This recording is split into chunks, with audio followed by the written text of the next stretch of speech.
Fadia Habu Namus waits in the midday heat at a community kitchen. She's been here since 6 a.m. I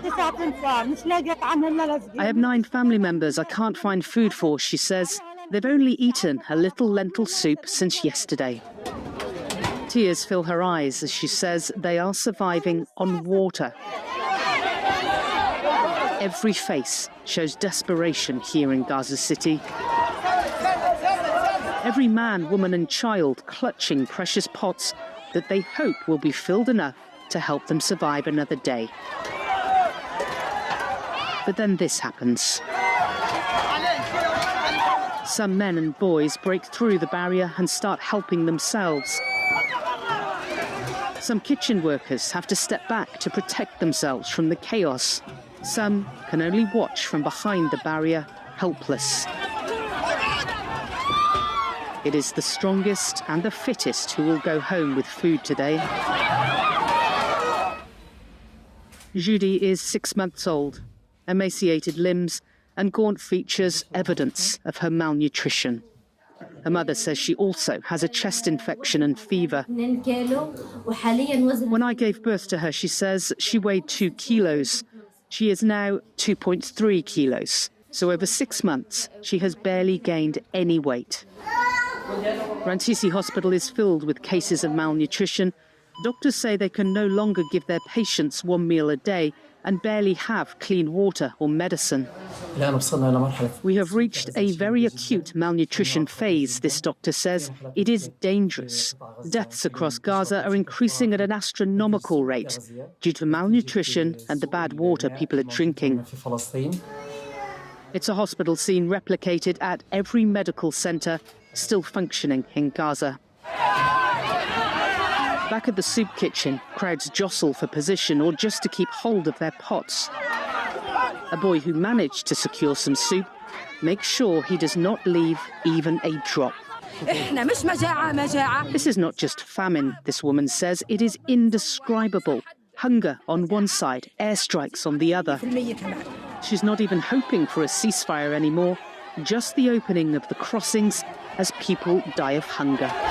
These are aid trucks. We were just watching them being processed down the road, and I can see on the cardboard boxes they have that logo GHF. That's the Gaza Humanitarian Foundation, the Israeli US-backed foundation that has these aid facilities set up, aid distribution points set up inside of Gaza, and these are points that have come under a huge amount of criticism for the number of Palestinian deaths. Palestinian medical officials say over 1,000 people have been killed as they've tried to get aid from these distribution points.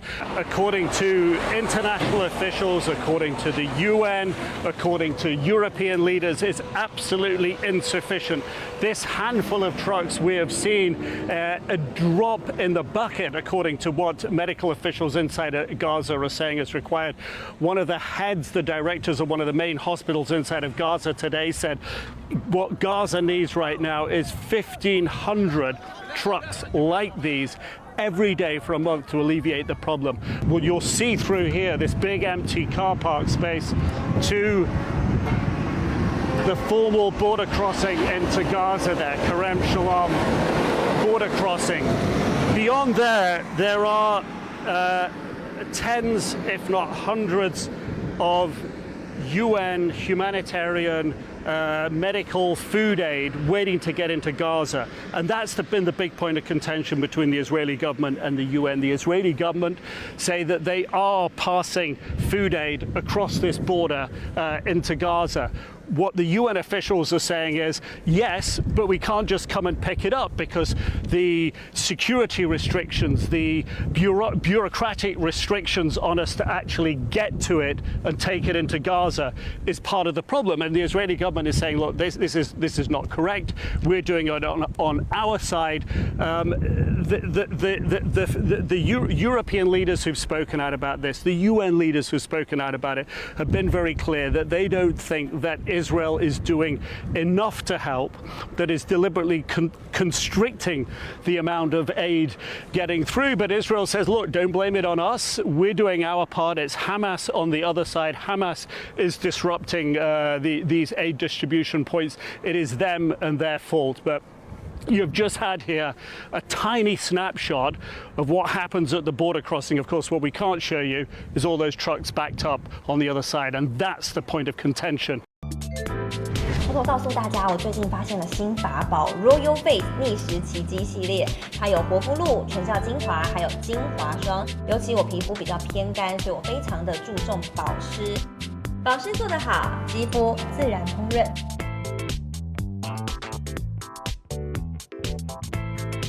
提亮肤色更年轻，抚平皱纹超有感，而且气色变好。用心保养，每天都更美丽。